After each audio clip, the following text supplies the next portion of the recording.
Assalamualaikum warahmatullahi wabarakatuh. Ashama akam jirtu daawwattoota channel YouTube Abduu Oroo jala jirtan hundi keessan baga nagaan jiraattan baga yoona geessan isiniin jedheen jira.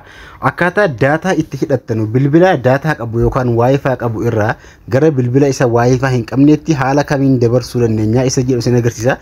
Bilbila wifi qabu irraa gara yookaan bilbila daataa qabu irraa gara bilbila isa daataa hin qabneetti haala isin itti dabarsuudhaan itti fayyadamuu dandeessan jechuudha. Bilbila takka daataa itti fayyadamtu yookaan wifi itti fayyadamtu ta'e takkammoo hin qabu yookaan immoo namaaf dabarsuu barbaadan jechuudha. Daataa sana gara nama biraati yookaan immoo bilbila biraatti share gochuu barbaadan haala kamiin akka share gochuu dandeessan isin agarsiisa. Akkasuma kana gara barnootaan deemuun duratti warri haaraa taatan channel kiyya seenuudhaan Abduu Oroo bakka jedhu kana channel gubbaatti eega barreeffattanii isinii baasa. Yeroo isinii baase irra seenuudhaan bakka video jedhu kana ni kaawwattu. Yeroo bakka video ra kaawwattan barnoota isin jala darbe hedduu jira waa'ee bilbila keessaniitiif akkasumas settingii bilbilaatii wal qabatee barnoota Gmail wal qabatee barnoota hedduu jira irra galaa irraa baradhaa isin jira. Video yeroo dhaggeeffattan laayikii tuquun sakandii takka isinitti hin fudhatu waan ta'eef laayikii tuqaa eegalaa isin jira. Gara barnoota keenyaa yeroo isin ofugaa bilbila takkarraa yookaan immoo bilbilli keessan takka daataa fayyadamaa jirtu yoo ta'e jechuudha. Fakkeenyaaf daataa fayyadamaa jira ifanna daataa kana gara bilbila isa daataa hin qabneetti haala kamiin dabarsuu danda'a. Akkasuma yookaan immoo wifi fayyadamaa yoo jiraattan jechuudha. Wifi kana haala kamiin akka dabarsuu dandeessan isin agarsiisa. Kana jechuun fakkeenyaaf bilbilli kun daataadha banaa jira. Akkasuma gara bilbila isa daataa hin qabne yookaan immoo data hin qabneetti haala kamiin dabarsuu dandeenya isa jedhu laalla. Kana dabarsuudhaaf awwala bilbila keessan irraa fakkeenyaaf bilbila takka ni jira. Bilbila kana irraa fakkeenyaaf bakka gara isa data hin qabneetti dabarsuu barbaadan bakka wifi kana kun wifi miti data fayyadamaa jira. Bakka data kana dabarsuu yoo barbaadan jechuudha haala ittiin dabarsuu dandeessan fakkeenyaaf kana irraa cufeen isin agarsiisa bilbila biraarraa data hidhadhe jechuudha. Bilbila ka biraarraa data hidhee isin agarsiisa. Fakkeenyaaf bilbila kanan isin agarsiisa.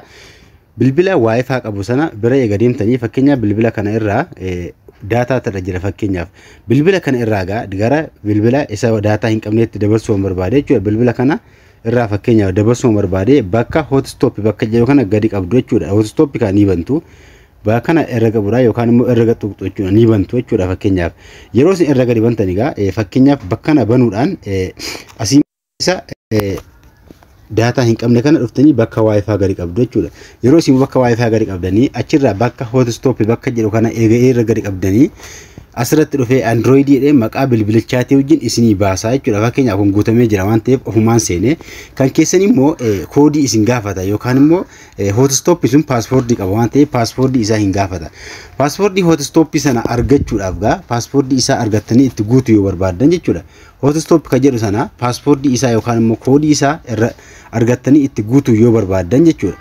Koodii isaa argachuu barbaadan bilbiluma sana gara xaa'uudhaan bakka hotstop jedhu eega irra gadi ceentanii harka irra gadi qabdu.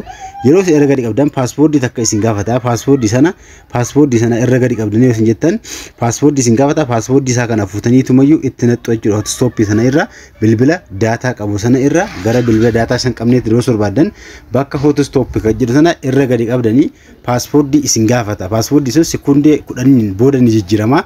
Sekundee 10 itti jijjiirama. Sekundee 10 itti jijjiirama waan ta'eef irra gadi qabuudhaan koodii sana ni fudhattu jechuudha. Yookaan immoo paaspoortii sana ni fudhattu jechuudha.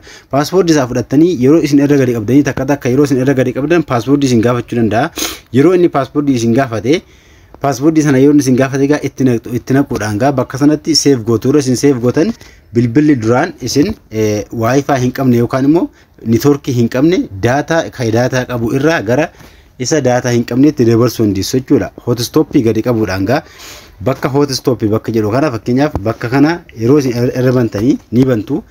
Yeroo isin bantanii irra gadi qabdu jechuudha. Yeroo isin irra kana gadi qabdanii asirratti isinii baasa maqaa bilbilaatii fi akkasuma hotstoppiin kun maqaa bilbilaati. Maqaa bilbilaatii paaspoortii ganjallaatti ni baasa. Paaspoortii fi maqaa bilbilaa isaa ganjallaa jira. Kanaafuu isin maqaa bilbilaa sana irraa fudhattu jechuudha. Paaspoortii sana irraa guuttattu jechuudha.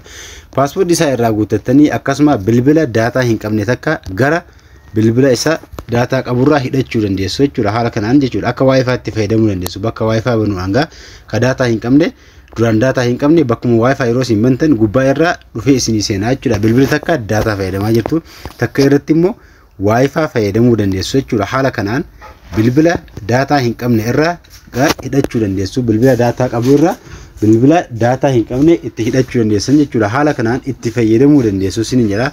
Wi-Fi illee haala kanaan namaaf share gochuu yookaan immoo ofii keessanii bilbila takka irraa gara bilbila biraatti hidhanii fayyadamuu dandeessu jechuudha. Haala kanaan daataa gaa haala kanaan hidhattanii akkasuma yeroo isin gala xooftan daataa yoo fakkeenyaaf kun waa irraan cufaa yoo irraa cufeedhe bakka kana yoo bane daataa kan siin kaardii as keessa yoo jiraatedha kana dalagu.